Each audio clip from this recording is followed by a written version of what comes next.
All right. Well, it just seemed like an opportunity to at least explain one or two oddities, I would say, about the hiring process, which have been odd to me too. And as a preface, I'm not hired, right? I mean, I'm a candidate, and I gave my vision talk and had an interview, but so far, that's all. I would just say that the situation at CIUS is a little bit more complicated than it used to be. I mean, when it was founded in 1976 and through the first few directors and acting directors, Manoly, Lupul, Bohdan, Krawchenko, Frank Sysyn, Zenon, Kohut, and finishing, in the Kohut period, it was a fairly autonomous part of the University of Alberta. I would say endowments from the community made up approximately half of the budget of CIUS. It was subordinated to the vice president research, more or less in the person of the associate vice president research. And the hirings, when a permanent director was hired, there was always an open competition, and the term of the director was always set at 5 years. And then, I don't know the exact date, but sometime around 2010, CIUS made the agreement to become part of the Faculty of Arts. And that was really a very important time. I mean, it may not have seemed quite so significant at the time, but when it became part of the Faculty of Arts, it meant a couple of things. It meant, first of all, that some aspects of CIUS that had really been very important, such as education, language education in particular, was suddenly outside the faculty in which it was now a member. And second, it meant that everything the Faculty of Arts did previously suddenly began to pertain to CIUS. In other words, things like how a budget is run, how you apply for grants, how you bring in foreign scholars, all these things then became subject to new rules and human resources personnel making decisions that formerly had been in the hands of CIUS director and associate directors, etc. So, whether this is a good move or a bad move, I don't think is really relevant to this particular time. But what is important to know is that the rules are now set by essentially the Dean of Arts, people acting in the name of the Dean of Arts, like the Associate Deans. Associate Dean Research in particular, since it's a research institute. That also means that if the Faculty of Arts runs into financial problems, then CIUS concomitantly has these same problems. So if the budget is cut for the Faculty of Arts, let's say by $4 million over a year, and I'm not saying whether this is true for this year, but it's certainly something in that ballpark, this also affects CIUS. It also affects external hirings, not only to CIUS, but also to the department that I chair. Right now, if one of my faculty retires, let's say at the age of 65, 66, I cannot replace that faculty member. I just don't have funds to do it. However, if the person who's retiring is, say, 45, in other words, leaving in midstream, then, even then, it's not automatic that I would get a new person in there. I would have to apply to the dean. The dean would then put it into a general pool of everybody in Faculty of Arts who's asking for a replacement and decide where that person is going to go. So when it becomes a question of CIUS getting a new director, there's no money. There's no money to have an open search so that you can simply say, well, let's hire some good person, the best person, not necessarily someone who's had a career already, but maybe someone who's midstream, say got a couple of books out doing really exciting stuff.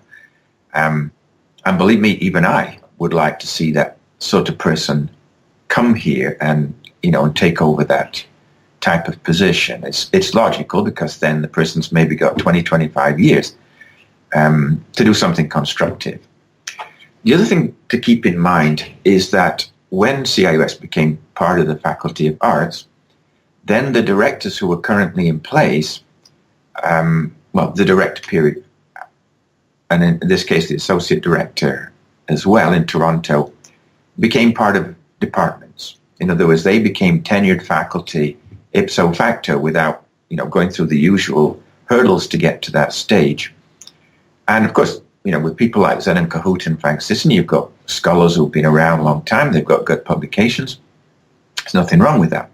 But it means that they then, if they retire, they go into the Department of History and Classics.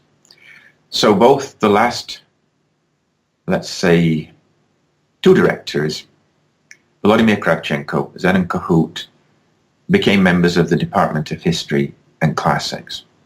And with Volodymyr Krawchenko, he took that position upon being hired as director of CIUS. So that when he doesn't do any longer than the 5-year term, then he moves directly into history and classics. This is a department. In other words, there's no salary incoming for a change of director, right? He simply, the budget transfers him from one place to another, and it's all within the Faculty of Arts. So when the position became vacant, the dean, made it clear that she had no money for an open hiring. There was absolutely no money. Whoever was hired had to already be a member of the Faculty of Arts, preferably in the Ukrainian Studies area. But I'm guessing if there was no one directly in Ukrainian Studies in the Faculty of Arts, then it would have been someone who wasn't in Ukrainian Studies. It's not a great, it's not an ideal situation to be in.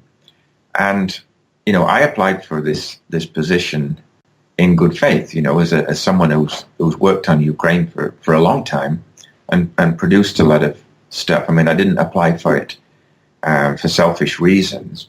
It's not a career move for me. I mean, I'm already chair of a much larger department than CIUS. I would say more than twice as large. The budget we have here is bigger than the CIUS budget. So obviously I'm doing it out of interest and commitment, not out of, simply I want to further my own career, because it doesn't further my own career.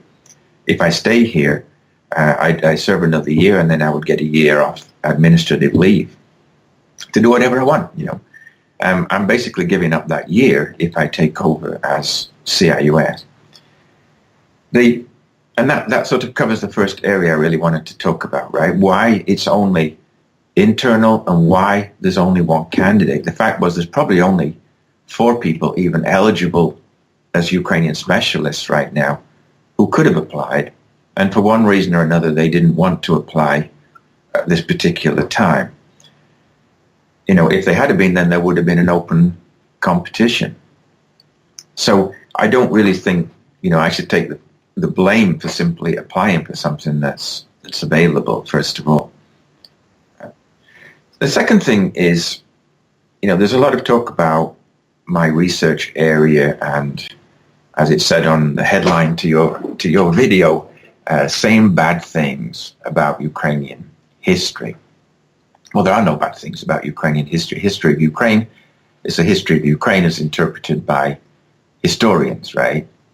There are no bad things that we say. There may be bad events, but there can't be bad things. Historians disagree, as do all scholars. We disagree on a lot of things. The big question is really, why are we disagreeing? Is it that we disagree because for some reason we've got something against Ukraine or we've got an agenda? It's completely illogical to me why that would come up. If I've said anything that Ukrainian community doesn't particularly like, I can say that it's based on my own studies, what's come out of those studies, and conclusions that I've come to, which may, of course, not always be accurate. Let me maybe give a couple of examples, and we've talked about them before. One is sort of the open letter of scholars about the Ukrainian memory laws, or really about one of the memory laws in particular. Well, I think the memory laws in general, 2015, as introduced, were very positive in most ways. I mean, the idea of opening up the archives is great for scholars like me and others. And as far as I can tell, there are no restrictions whatsoever right now on the former KGB or NKVD archives in Ukraine. What I did feel was a problem was imposing laws on the study of historical events, because that does seem to imply that there may be some restrictions on interpretation, or at least that's how it will be perceived, particularly outside the country. And that there's really no need to do that, because every single organization has a good side and a bad side, right? I mean, there are always black spots in the history of any country or any organization. Ukraine is no different in that regard from anyone else. But I felt that it would be better not to have those potential restrictions included in the law of the country. I mean, why would you do that? And the other thing is that, okay, what Ukraine's going through, Eastern Europe has gone through. And Eastern Europe has come up with this notion that, in fact, Soviet Union, Nazi Germany are basically the same, right? They're equally bad. They should be equally condemned. And yeah, of course they should. I mean, both you've got tyrannies in place in both countries. But you don't necessarily have to make facile comparisons between Nazi Germany and the Soviet Union. I mean, I think the things are quite different, especially with regard to the Holocaust, where the premeditated goal of eliminating an entire population. So I think where maybe someone like Taras and I would disagree would be on that issue. That the famine is a genocide. Yes, it's an act of genocide, and I don't think any scholar would deny that. But whether it was sort of premeditated, years ahead, that the goal was to get rid of the Ukrainian people, or whether when the crisis occurred, Stalin's saying, well, look, these Ukrainians are responsible for it. They'll take their food and then see how they get along, which is what happened. So millions starved to death at the hands of Stalin. It's clearly a genocide. But Stalin is never going to eliminate all Ukrainians because there are 40 million people, right? And it's simply impossible. So I think if you look at it that way, there are differences. There are clear differences with sort of trying to eliminate an entire people. Stalin actually carried out his genocide in peacetime, which makes it, in my view, particularly reprehensible. But again, I'm just talking about historical events now, so I don't really see, how this has much impact on, my ideas as a potential director. I think my interests are in the further development of Ukraine, the benefit of Ukraine, and how, as Canadians, we can help Ukraine in its current situation by providing information about the situation there, by acting as a kind of think tank for government institutions, both here and elsewhere. And I think CIUS is in an ideal position to do that. The community can do it, of course. But we have a lot of experts on board who can really make this a much more enlightened process and really much more informative process. I think we can do more. I think CIUS has been very quick in the past 3 years to explain the events that followed Euromaidan and the conflict with Russia in the east and the annexation of Crimea. I think these are the areas that the focus should be on, and I think that's really, really important today. I don't really want to make any sort of personal comments about what's been said. People are free to say anything they like, but I think I would like to make it clear that I'm certainly no enemy of Ukraine, never have been, never would be, and really, like I said, all I really wanted to do was to assist in any way possible in a position where I think you should have some influence ability to actually make some important decisions. I mean, that short little clip, obviously not reflective of the whole meeting, but I think what Paul Grod said was basically what I'm saying now, right? That it was, I was the only candidate, right? And I was the only one to apply. So then this was not something that over which I had any control whatsoever. And I've explained why now this happened. I will say one thing, and that's that if I was hired, I think we need a committee in place, an advisory committee of people from across Canada who, gather together on a regular basis to offer advice to the CIUS director. And I think it should contain not merely academic people, but also community people. And I'm not closed off to taking advice, to talking to people, if necessary, talking to any of these groups. I think that's absolutely critical to talk to the community. But what I would ask them is, don't prejudge, why would you prejudge before I've even taken it on? And if you are prejudging, on what basis are you doing that?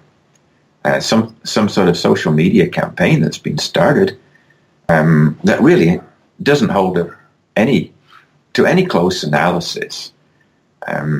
If you look at my whole career as a scholar, and yet of course people are free to say what they want, but this is not, well, I don't know what to call it really.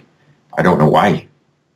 Honestly, I really don't know why it started, because even with Taras, we exchanged friendly emails after our last debate on YouTube, and that was the last I heard until this campaign started. So, I mean, if it came from somewhere, I don't know. It was not communicated to me directly. It sort of blindsided me, But again, I'm not the first person to be blindsided by one of Taras's campaigns. Virtually every academic has suffered this at one time or another in Ukrainian studies. So only he knows why, he chose to do that. I mean, I've not had access to the CIUS budget, right? I've never seen it. And this actually came up during my vision talk, that when one person asked, well, would you have the money to introduce all these things that you suggested? And I said, well, I don't know, because I've not seen the budget. I mean, if I was hired, I would have to talk first and foremost with Stephen Bello, who manages the CIUS budget, and I'm sure that he would give me a much clearer picture. But, when I said it's roughly half based on the university budget and half based on donations. And my understanding was there was a figure that was put on the CIUS webpage of about 11 million in donations. It may be higher now, but it will be closer to 16 than to 60. But most of these donations, when they come to the University of Alberta, they don't go directly to CIUS. They go into the University's Development Fund, which administers them on behalf of CIUS. So the endowments are usually for very specific purposes. So having these huge endowments doesn't mean that you can suddenly say, well, I'll do this and this, because if the endowment is directed to, Ukrainian language or a particular part of Ukrainian history, then that is where the focus has to be, at least during the initial years, if it's for a specific project.